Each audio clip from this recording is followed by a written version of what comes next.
이제 오늘까지 7주에 걸쳐서 지혜의 길 행복한 삶 이런 주제로 연속 설교를 이제 하고 있습니다.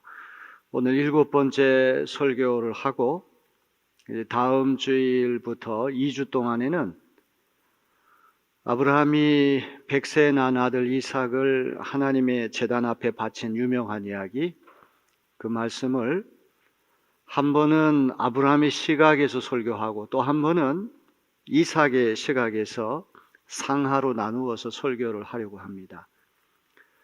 덴마크의 실존주의 철학자인 제렌 키에르케고르가 쓴 책이 공포와 전율이라고 하는 아주 유명한 책이 있습니다.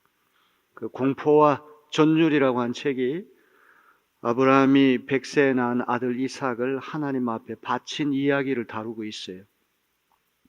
제가 그 자료를 읽으면서 큰 깨달음을 얻고 또 은혜를 받아서 다음 주일에는 공포와 전율이라고 한 제목으로 한 번은 아브라함의 시각에 설교하고 또 한 번은 이삭의 시각에서 설교를 하려고 합니다.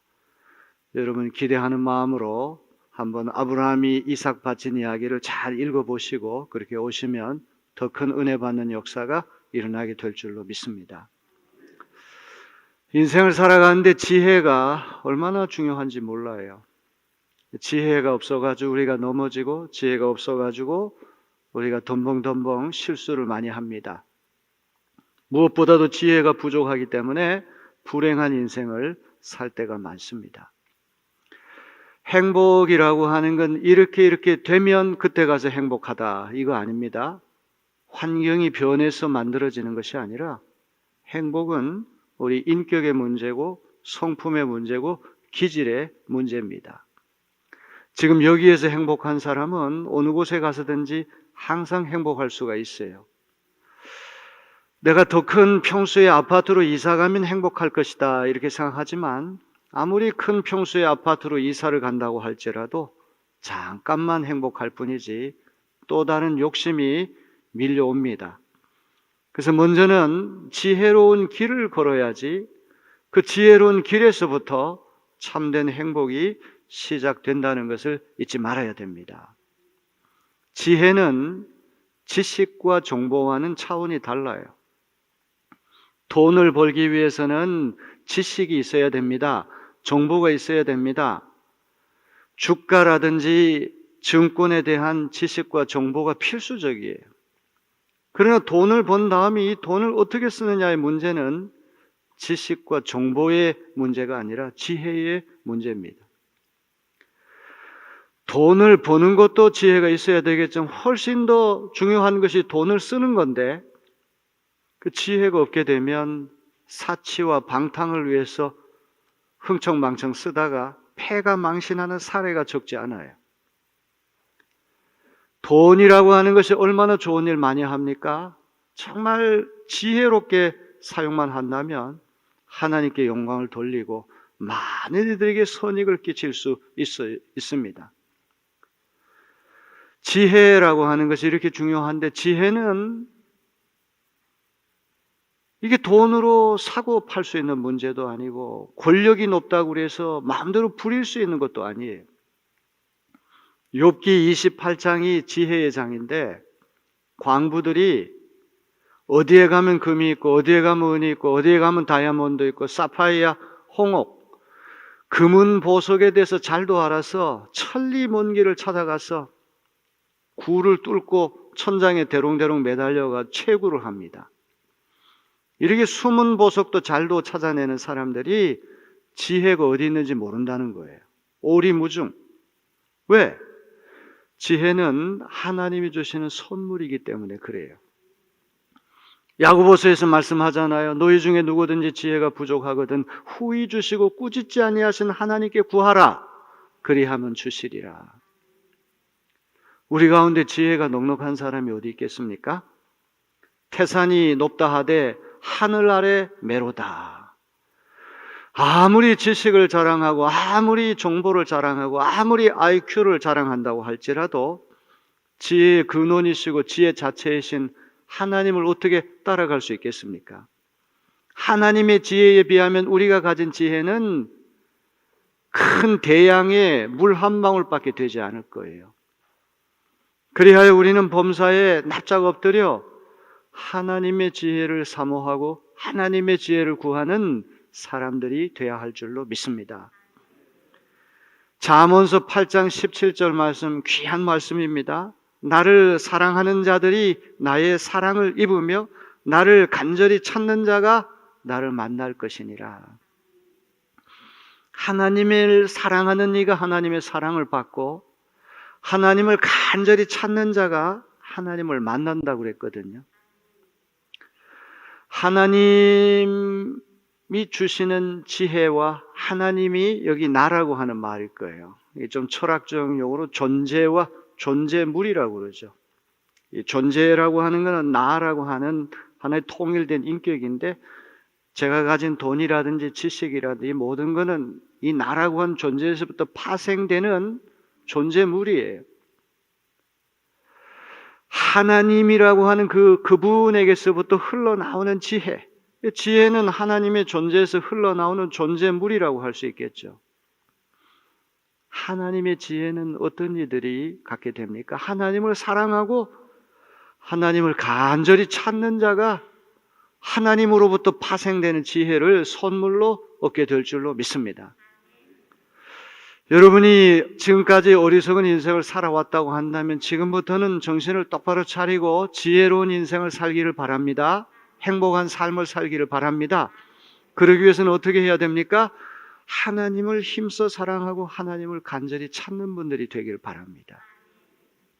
범사에 하나님을 인정하고 범사에 하나님께 겸손히 간구하면 후히 주시고 꾸짖지 아니하시는 하나님께서 지혜를 선물로 주실 줄로 믿습니다. 잠언서 7장 1절로부터 4절 말씀은 하나님이 주시는 지혜를 잘 간수하라, 이것을 당부합니다. 우리 7장 1절로부터 4절을 다 같이 봅니다. 내 아들아, 내 말을 지키며 내 계명을 간직하라. 내 계명을 지켜 살며 내 법을 내 눈동자처럼 지키라. 이것을 내 손가락에 매며 이것을 내 마음판에 새기라. 지혜에게 너는 내 누이라 하며 명철에게는 내 친족이라 하라. 하나님이 주시는 지혜의 말씀, 계명을 잘 지키고 간직하라, 이런 말씀입니다. 하나님이 주신 지혜의 말씀을 어떻게 지켜야 됩니까? 눈동자처럼 보호하라, 눈동자처럼 지키라 그랬어요. 우리 몸에 여러 기관들이 붙어 있는데 가장 예민한 기관이 눈동자예요. 작은 먼지 하나만 들어와도 따끔따끔하고 비 오듯이 눈물이 쏟아집니다. 이런 미물질로부터 우리 눈동자를 보호하기 위해서 하나님께 속눈썹이라고 하는 기가 막힌 것을 만들어 주셨어요. 속눈썹이 없으면 먼지가 그대로 들어와서 우리는 눈이 따끔따끔해서 앞을 볼 수가 없게 될 것입니다. 눈동자처럼 지키라는 말은 무슨 말입니까? 그만큼 정성을 다해서 하나님의 입에서 나온 지혜의 말씀을 잘 간수하라고 한 뜻입니다. 눈동자를 간수하듯이 하나님의 지혜의 말씀을 잘 간수해야 합니다. 그뿐만이 아닙니다. 지혜를 손가락에 매라 그랬어요. 손가락을 놀리지 않고 일상생활을 할 수가 없죠. 뭘 하든지 손가락을 놀려야 됩니다. 언제 어디에서 무슨 일을 하든지 간에 손가락을 지혜의 붙들어 매고 살라, 이런 뜻입니다. 이것도 부족해서 이번에는 지혜를 마음판에 새기라 그랬어요. 전도서 12장 11절에 보면은 잘 박힌 못과 같이라고 하는 표현이 나와요. 망치로 못을 견고하게 박아서 절대로 빠지지 않는 아주 흔들림이 없는 견고하게 못이 박히는 것처럼 지혜의 말씀 우리 가슴에 아루새기라고 하는 그런 뜻입니다. 마침내 잠언서 기자는 지혜를 인격화해서 이 지혜를 내 누이라, 명철을 내 친척이라, 내 친구라, 이렇게 친밀하고 다정하게 대하라. 항상 지혜를 내 누이 동생이다, 지혜를 나의 친척이다, 친구다, 이렇게 부르면서 지혜와 친밀하게 지내라고 한 뜻입니다. 지혜에 대한 설교를 마무리하면서 지금까지 말씀드린 지혜의 여러 열매들을 한마디로 요약하면 무엇이 될까? 이 생각을 해봤어요. 지혜는 인격의 문제고, 성품의 문제고, 기질의 문제거든요. 지혜가 우리 안에 들어오게 되면 우리 인격이 달라지고 성품이 달라지고 기질이 달라지게 됩니다. 지혜라고 하는 어떤 이 인격의 열매에서, 나무에서부터 아름다운 열매들이 주렁주렁 맺히게 되는 거예요. 덕성의 열매, virtue, 덕이라고 하는 말 아주 중요한 말이에요. 덕이라고 하는 말은 영어로 excellence, 가장 탁월한 것을 덕이라고 얘기를 합니다. 그냥 이것도 아니고 저것도 아니고 그건 덕이 아니에요. 어떤 사람은 우리가 떠올리게 된 그 사람 하면은 뭐가 제일 탁월하게 느껴집니까?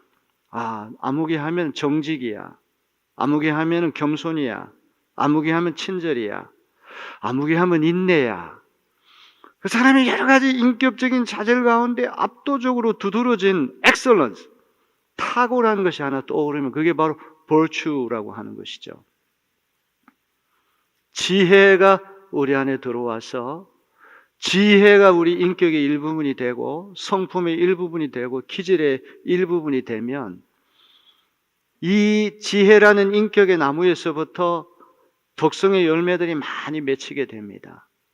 지금까지 6번에 걸쳐서 이런 덕성의 열매들을 소개했어요. 이 모든 열매들을 한마디로 딱 요약하면 어떤 것이 될까? 제가 하나님 앞에 기도해 봤어요. 그랬더니 하나님 주신 음성은 성실이라고 하는 것입니다. 국어 사전을 보니까 성실이라고 하는 말은 정성스럽고 참됨 이렇게 번역이 됐어요.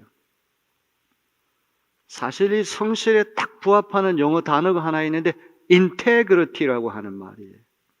integrity라고 하는 말 아주 중요한 말입니다. 인테그리티라고 하는 말을 영영 사전을 보면은 두 가지 의미가 있어요. 첫째는 정직하고 fair, 공정한 속성, 퀄리티를 말합니다. 두 번째는 완전하거나 온전한 상태에 이렇게 되어 있어요. 제가 성실이라는 말을 쓸 때는 인테그리티에 상응하는 의미가 있습니다. 인테그리티, 인테그럴이라고 하는 말도 여기서부터 나. 인테그럴이라고 하는 말은 온전하다, 완전하다, 전체를 얘기하는, 처음부터 끝까지가 일관되다, 한결같다, 온전하다, 비가 오나 눈이 오나 변함없다, 이런 뜻입니다. 성실한 사람에게는 교회 생활과 사회 생활이 다르지 않아요. 이력서에 기재된 인적 사항과 실제 생활에 괴리가 없습니다. 인격의 일관성이 있기 때문에 그런 것이죠. 가는 곳마다 각각 다른 가면을 쓰는 다중인격자가 아닙니다. 순전하고 온전합니다.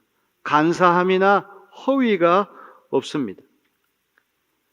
누가 지켜보든 지켜보지 않든 정직하고 부지런하고 충성스러운 이가 성실한 사람이에요. 유교에서 이 성의라고 하는 개념은 기독교에서 말하는 로고스만큼이나 아주 중요한 유교의 핵심 컨셉트, 개념이 성의라고 하는 개념이에요.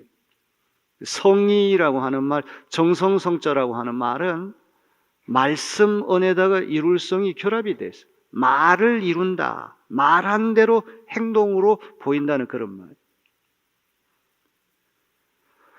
성실한 사람은 행동을 보지 않아도 말만으로도 믿을 수 있는 사람이에요. 왜? 말한 대로 움직이기 때문에 이미 말이 끝나면 행동을 보지 않아도 믿을 수 있는 사람이 성실한 사람이라는 것이죠. 사마천이라고 한 사람이 쓴 역사서가 있어요. 사기라고 하는 유명한 책이 있는데 그 사기 안에는 화식 열전이라고 하는 그런 책, 그 부분이 들어가 있어요. 화식이라는 말은 재화를 증식한다.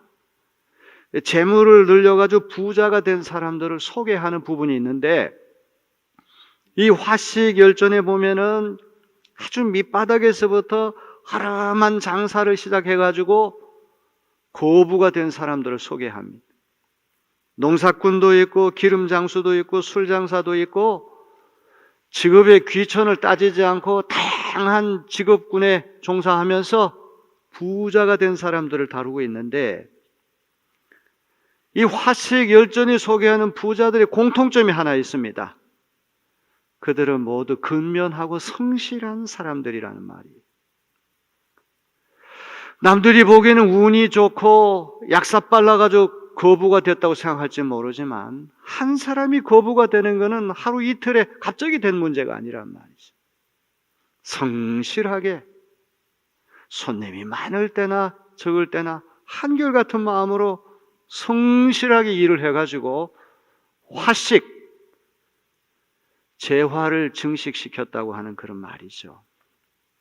중용에 이런 명구가 나옵니다. 성자 물지종시 불성무물이라고 하는, 이 불성무물이라고 하는 말 아주 유명한 말이죠. 성의라고 하는 것, 성실이라고 하는 것은 사물의 끝이면서 시작이다. 사물의 시작도 끄트머리도 성의라는 것이다. 성실이라고 하는 것이다. 불성무물이라, 성이 없으면 사물이 존재하지 않는다. 성실이 없으면 어떤 일도 있을 수 없다. 이런 이야기입니다. 여러분, 성경에서 이야기하는 이야기가 동양 고전에도 이런 비슷한 이야기들이 많이 나옵니다. 중용에 이런 이야기가 있어요. 동양에서 성의라고 하는 것은 하늘과 통하는 길입니다. 우리 기독교에서 성실이야말로 신앙 인격의 기초입니다. 왜 성실이 신앙 인격의 기초입니까? 하나님께서 세상을 다스린 이치가 성실의 원리이기 때문에 그런 것입니다. 우리 예레미야 예가 3장 22절 23절 다 같이 한 마음 한 목소리 읽어볼까요? 여호와의 인자와 긍휼이 무궁하심으로 우리가 진멸되지 아니함이니이다. 이것들이 아침마다 새로우니 주의 성실하심이 크시도소이다. 우리 마음에 꼭 새겨둬야 할 보배 같은 말씀입니다. 하나님의 인자와 긍휼이 끝이 없으신 까닭에 우리가 진멸되지 않았다는 거예요. 하루 종일 수고하고 고달픈 몸을 이끌고 침대에 들어가서 편안히 잠들고 그 이튿날 찬란한 새벽을 맞는 것이 우리 잘나서 되는 것이 아니라 하나님의 인자와 긍휼이 무궁하신 까닭에 우리가 또 다른 아침을 맞게 된 줄로 믿습니다. 그래서 이렇게 노래하잖아요. 이것들이 아침마다 새로우니 주의 성실하심이 크시도소이다. 그 암으로 사경을 이렇게 헤매다가 이제 암에서부터 치유된 분들, 그분들이 많은 아침은 그런 사선을 넘어본 적이 없는 사람들하고는 다를 거예요. 꽃 한 송이, 들에 핀 이름 없는 들풀 하나도 새롭게 다가오게 될 것입니다. 아침마다 주님의 성실하심이 크십니다. 새롭습니다. 이렇게 고백할 수 있는 우리의 남은 인생이 되어지기를 주님의 이름으로 기원합니다. 잠언서 11장 3절을 봅니다. 정직한 자의 성실은 자기를 인도하거니와 사악한 자의 패역은 자기를 망하게 하느니라. 성실하게 사는 사람이 때때로 억울한 일을 당하고 원치 않는 역경에 부닥칠 때도 있지만 하나님께서 지켜주실 줄로 믿습니다. 잠언 19장 1절입니다. 가난하여도 성실하게 행하는 자는 입술이 패역하고 미련한 자보다 나으니라. 가난하지만 성실한 사람이 있고 부자지만 불성실한 사람이 있겠죠. 부자면서도 성실하면 얼마나 좋겠습니까만 세상이 그렇게 녹록한 것은 아닙니다. 중요한 것은 잠언을 비롯한 성경은 소유의 인간의 가치를 두는 것이 아니라 존재에 인간의 가치를 둔다는 거예요. 우리가 얼마나 많은 것을 가졌느냐, 지식을 가졌느냐, 돈을 가졌느냐, 부동산을 가졌느냐, 여기에 인간의 가치가 달려있는 것이 아니라 우리 인간 됨됨이가 어떠냐, 존재에 가치를 두는 것이 성경의 정신이라고 하는 것을 기억해야 됩니다. 잠언서 25장 13절 말씀도 아주 보배로운 말씀입니다. 우리 다 같이 읽어볼까요? 충성된 사자는 그를 보낸 이에게 마치 추수하는 날의 얼음 냉수 같아서 능히 그 주인의 마음을 시원하게 하느니라. 충성된 사자라고 하는 말은 심부름꾼 종을 얘기합니다. 주인이 금전 문제와 같이 아주 중대한 문제가 있어가지고 평소에 신뢰하던 어떤 종에게 심부름을 보냈어요. 엄청나게 많은 돈이기 때문에 저 가지고 튀면 큰일 날 텐데 이런 생각할 수 있지만 평소에 신뢰를 했기 때문에 맡겼어요. 정직하고 부지런하고 슬기로운 사람인 것을 믿었기 때문이죠. 주인의 기대 그대로 종은 어김없이 한치의 빈틈도 없이 완벽하게 일 처리를 했어요.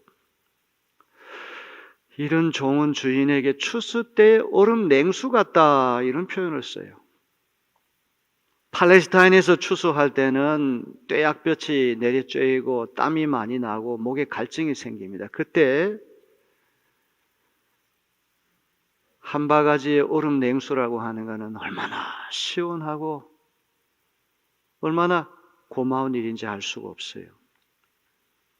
성실한 사람이 바로 그와 같은 역할을 한다는 거예요. 저는 우리 내리교인들이 직장에 가서도 이와 같이 되기를 바랍니다. 그 주인에게, 사장님에게 추수 때 얼음 냉수와 같은 역할을 하는 분들이 되기를 바랍니다. 어느 곳에 가든지 성실하게 그 회사를 이롭게 하고 회사를 복되게 하고 어떤 일을 맡겨도 척척 해내는 충성스러운 그런 사람들이 있다면 이거야말로 추수 때의 얼음 냉수와 같이 시원케 하는 것이 아니고 무엇이겠습니까? 우리 내리교인들이 다 그와 같이 되기를 주님의 이름으로 기원합니다. 잠언서 28장 18절을 봅니다. 성실하게 행하는 자는 구원을 받을 것이나 구분기로 행하는 자는 곧 넘어지리라. 어떤 선교사님이 심호하시는 교회에 청년이 출석을 하게 됐는데 선교사님이 보니까 제목이 괜찮은 제목이에요. 그릇이 괜찮은 그릇이에요. 그래서 그 청년을 시험해 보기 위해서 자기 사택에 불러서 장작을 좀 쌓아달라는 부탁을 했어요. 이 청년이 선교사님이 생각했던 그대로 아주 성실하게 부지런하게 차곡차곡 장작을 잘 쌓았습니다. 그랬더니 이번에 선교사님이 하시는 말씀이 비가 오면 장작이 젖게 되니까 처마 밑에 다시 쌓아달라 이렇게 부탁을 했어요. 고생고생해서 쌓았는데 또 다른 곳으로 옮기라는 기분이 안 좋잖아요. 근데 이 청년이 한마디도 말하지 않고 똑같이 조금 전에 했던 것만큼이나 정성을 다해서 장작을 새로 쌓았어요. 성실성이 마음에 들어서 선교사님이 그 청년에게 유학의 길을 터줬다는 그런 이야기입니다. 성실성과 관련해서 가장 아름다운 이야기는 요셉 이야기일 겁니다. 요셉이 형들의 미움을 받아가지고 이집트의 노예로 팔려갔어요. 채색 옷을 입고 색동옷을 입고 귀염을 받던 사람이 갑자기 종이 돼서 노예가 노예복으로 갈아입게 됐어요. 신분이 바뀌었어요. 어떻게 하다가 바로의 경호실장 보디발 장군 집에 가정일을 맡아보는 집사가 됐어요. 가정총무가 됐어요. 열심히 성실하게 일합니다. 주인의 눈에 흡족합니다. 억울한 누명을 뒤집어 쓰고 감옥에 갔어요. 감옥에 온갖 잡범들이 득실득실 하는데 그 가운데에서도 그의 성실성에는 변함이 없어요. 요셉의 성실성이 단박에 간수장의 눈길을 사로잡았어요. 우리 창세기 39장 22절 23절을 세 번역으로 알기 쉬운 번역으로 읽어봅니다. 간수장은 감옥 안에 있는 죄수를 모두 요셉에게 맡기고 감옥 안에서 일어나는 온갖 일을 요셉이 혼자 처리하게 하였다. 간수장은 요셉에게 모든 일을 맡기고 아무것도 간섭하지 않았다. 옥중 재반 사무를 요셉에게 다 일임했다고 하는 이야기가 아닙니까? 마침내 요셉이 이집트의 국무총리가 돼서 1인 지하 만인 지상, 위에는 딱 한 사람 파라오만 있고 그 밑에는 수많은 부하들이 있는 그 높은 자리에 올라갔지만 그의 성실성에는 변함이 없었던 것이죠.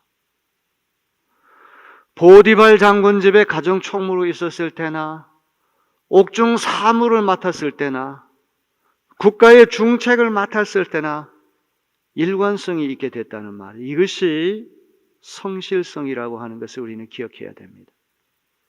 누가 지켜본다고 해서 다르고 안 지켜본다고 또 다르고 이런 것이 아니라 일관되게 변함이 없는 온전함, 인테그리티, 통전, 온전, 완전, 이것이 성실의 요체라고 하는 것입니다.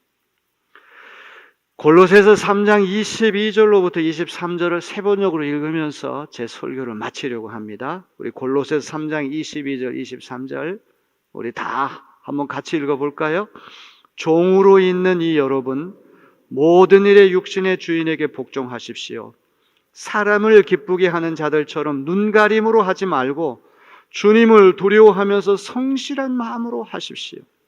무슨 일을 하든지 사람에게 하듯이 하지 말고 주님께 하듯이 진심으로 하십시오. 아멘.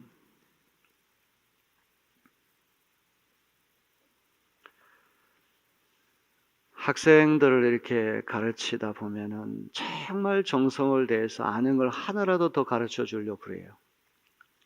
그러면 이제 점수를 따기 위해 가지고 선생한테 아첨을 하고 아주 순종하는 것처럼 보여요. 그러다가 뭐가 마음에 안 들고 뭐 점수를 짜게 주고 이렇게 되면은 이제 보복을 하는데 교수 평가에 가서 난도질을 하는 거예요. 그럴 때 정말 인간이라고 하는 건 이것밖에 안 되는구나. 아주 서운해요. 그걸 면종 복배라고 얘기를 하잖아요. 앞에서는 순종하는 척하면 뒤에 가서 배신하는 거죠. 성실은 그게 아니란 말이에요. 오히려 선생이 더 가혹하게 할수록 저런 선생님한테 교육받아야 되겠구나. 저는 미국 가서 공부할 때 점수 짜게 주는 선생님, 아주 혹독한 선생님들 일부러 골라서 그 과목을 선택했어요. 그런데 그것이 평생의 자산이 됐어요. 어떻게 하면 의심하지 않고 글을 쓸 수 있을까? 어떻게 하면 진리를 말할 수 있을까?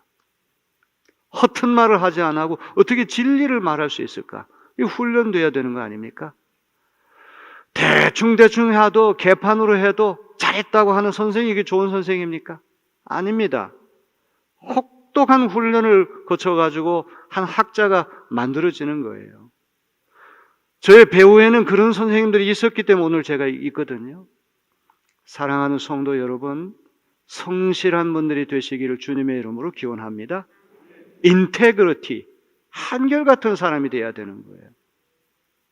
초지일관, 우리가 사극을 보게 되면 임금님이 국가적인 위기를 만날 때 충성스러운 신하들, 목숨을 바쳐서 임금님을 보좌하는 충성스러운 신하들이 있을 때 국가 위기는 극복됩니다. 근데 어려움이 생기면 다 도망가고 자기 일신의 이득과 안전을 위해서 날뛰는 사람들이 있으면 국가는 어떻게 됩니까? 그 사람 보는 눈이 정확해야 돼요. 그래서 우리에게 지혜의 눈이 필요한 것이고 지혜의 길을 걸어갈 필요가 있다는 것이죠.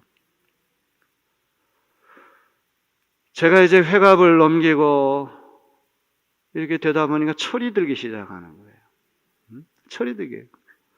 환갑되기 전에 철들기 어렵다는 말. 요새는 뭐 7순, 8순이 돼도 철이 안 드는 그런 분들이 있는 것 같아요. 무릎을 꿇고 기도하다 보면 옛날 생각이 자꾸 나요. 가난하게 살고 빽이 없고 이러다 보니까 어디 뭐가 있나, 이게 사람을 둘러보고 사람을 의지하고 아첨하고 여기도 한번 줄을 대보고, 왜 저라고 해서 그런 적이 없었겠어요? 그리고 아주 얍삽한 방법을 써보기도 해봤고, 제가 원하는 것을 얻은지는 모르지만 얼마나 부끄럽고 얼마나 민망스러운지 알 수가 없어요. 야, 참 미련하고 어리석었구나. 기쁘고 떳떳하고 당당하게 살아가는 우리의 삶이 되어야 되지 않습니까? 고난을 당해도 억울한 일을 만나도 하나님이 기뻐하시는 인생을 산다면 우리 마음에 행복이 있어요. 그러나 하나님이 주신 지혜 없이 얄팍한 세상의 술수, 세상이 하던 버릇 가지고 우리가 신앙생활을 하면 자기 스스로는 대단한 사람처럼 착각할지 모르지만 하나님 보시기에 한없이 어리석고 미련하게 보인다, 이 말이에요. 제가 지금 그걸 깨닫는 거예요. 여러분, 아직도 시간이 남아 있습니다. 여러분 다 행복하기를 원하십니까? 아직 행복해지길 원하는 분들이 없는 것 같아요. 행복해지길 원하십니까? 한 번밖에 없는 인생인데 불행하게 살다 갈 수는 없잖아요. 가치 있는 삶을 살아야 되지 않습니까? 행복하기를 원하십니까? 지금부터 기도해 보세요. 하나님, 저 좀 지혜롭게 해주세요. 술수를 부리라는 말이 아닙니다. 잔꾀를 부리라는 말이 아닙니다. 이게 뭐 처세술을 가르치는 게 성경이 아니에요. 그렇다면 우리는 성경을 믿을 가치가 없어요. 그런 문제가 아니에요. 하나님이 처세나 가르치는 분입니까?